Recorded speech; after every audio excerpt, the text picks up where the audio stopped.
Warning, spoilers and opinions. Don't watch if you don't like spoilers and opinions. So, about 3 days ago, I saw The Amazing Digital Circus in theaters with my friends, and in my honest opinion, this was a very disappointing release. It was very disappointing as both a theater experience and as a finale to this show that I thought had incredibly big potential. Now, before we get into this, I want to make this things clear that I do not hate Gooseworks. I don't hate the Digital Circus. I think that as a show, it's fine, and I like the animation, I like the character designs. I just think that this show had huge potential, but it fell flat because of this poor character writing and story structure. So it starts off where episode 8 ended with Kane being deleted and everyone wondering what to do. And Kinger lost the computer, so they basically just, they're all basically stuck in an empty circus. But at least they have the power to conjure stuff, so they just use that in order to repair the damage done to the circus. Except for Jax, because he decides to be a sad bum the whole time. If you're wondering if every cast member actually does something important since this is the finale, I'm sorry, but only 2 of the main cast actually get to do something, which is Kinger and Pomni. Ragatha has one important conversation with Pomni, and that's it. Zubul does one helpful thing and nothing else for most of the episode. Gangle does jack shit, and Jax is the focus for the majority of the episode. There's this moment that's supposed to be serious and unexpected, but it ends up being way more funny than it is sad, where Jax tries to talk to Pomni, but he hesitates and walks away. Then it cuts to a reveal of that Jax is actually abstracted off screen. There's no build-up or anything because I guess the panic attacks that he was having in all the other episodes was just the most that we got, which sucks. The cast doesn't know what to do with him, but Pomni's the only one who actually has an idea and goes off to do the darkness thing that Kinger mentioned how he did it with his wife in episodes prior. So she gets Jax in darkness and ends up entering his mind like it was something out of Psychonauts, which I thought was interesting. She goes through some mind shenanigans and ends up in Jax's memories, and it reveals glimpses of his human life and how he had a friendship with Rivet and Kaufmo. Why are we seeing this in the last episode? This should have been something we saw, or at least got told what it was like back in maybe like episode 6, because we barely know anything about Rivet and Kaufmo up until this point. Combine that with how Jax has been the worst written character in the show, who does nothing but abuse and insult the cast for no reason every chance he gets, while pretending to be deep and mysterious.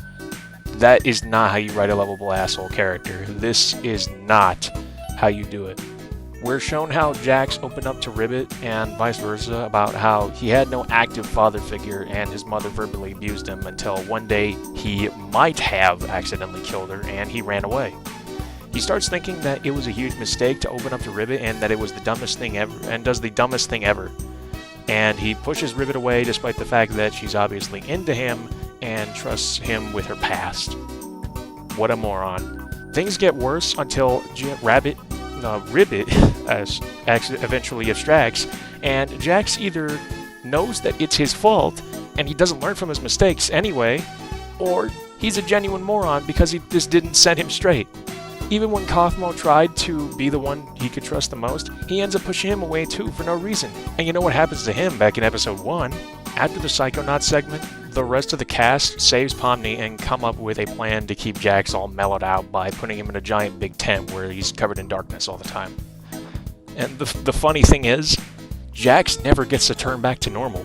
He's stuck like this forever, and this is exactly what he deserves. Then it cuts to Kane, who is trapped in what looks like the Animus from Assassin's Creed, and starts reflecting on his mistakes, and realizes how he's been in the wrong to try and tell everyone how to live. I actually like this idea, and I think it's pretty interesting to see how Kane comes to the conclusion that humans are way more complex than anything he could ever come up with. Although, I gotta ask, how is Kane still around if his code got deleted? Is his AI so advanced that even if you deleted him, he still comes back? I don't know, I'm not a computer guy, so if anyone has an explanation, I would like to know that. So he parts with the other AI he fuses he fused with and finds a way back to the circus. Well, there goes another potential idea that could have been explored more, but whatever. After he returns, he tells everyone the truth, and this is my biggest problem with this finale. Kane reveals that none of these characters were actually people stuck in the digital circus, and they are actually AI copies of real people. What?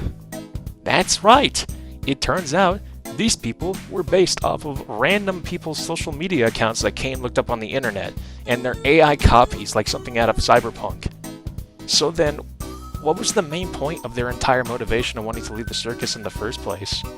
You're telling me none of this was some kind of Outlast Wallrider experiment where they were all hooked up to a machine and a series of tubes?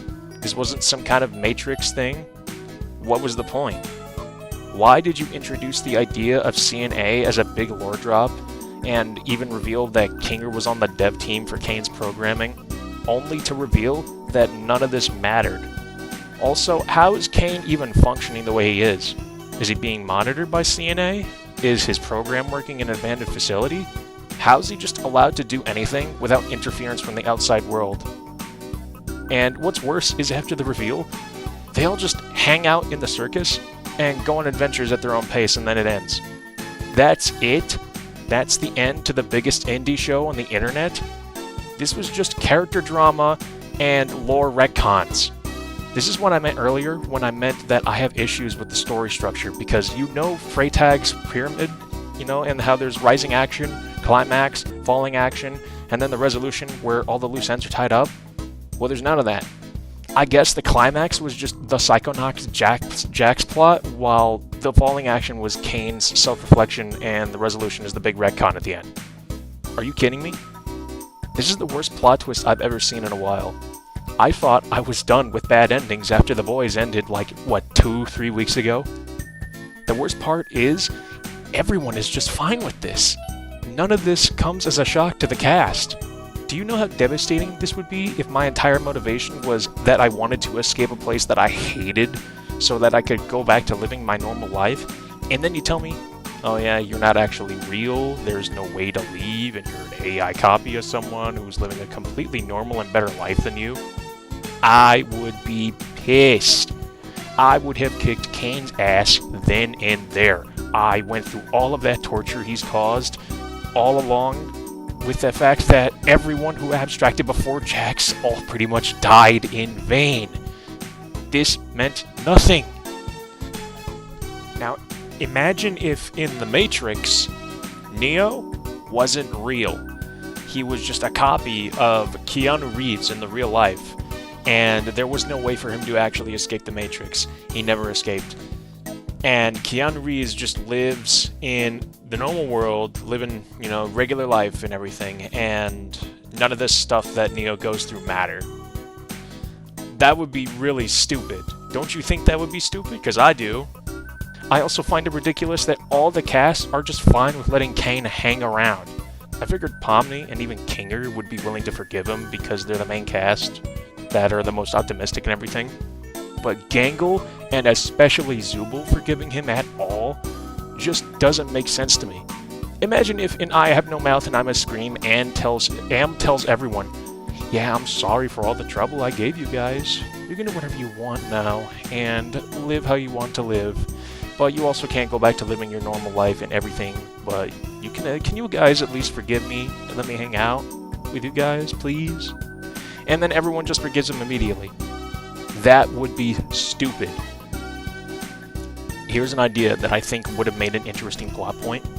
Imagine if CNA had something weird going on, and they were basically just Arasaka, and used the digital circus as an experiment to test out their advanced AI programs and everything, so that they could use examples for an even better version of Kane in the digital circus that they have planned to sell to the masses.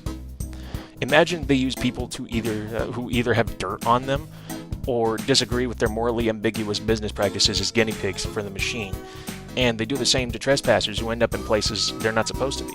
Imagine if Kinger, who was a dev on the team, had dirt on them, so they decide to punish him by putting him in the machine. Imagine if Pomni who revealed that in a previous episode, she used to explore abandoned buildings for fun and all that. Imagine she stumbled upon an ANC facility and ended up getting kidnapped.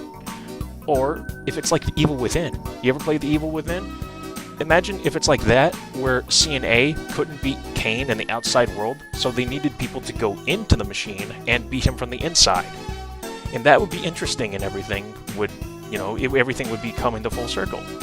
But the series is over now, and we're never getting anything to expand upon what we're told ever again.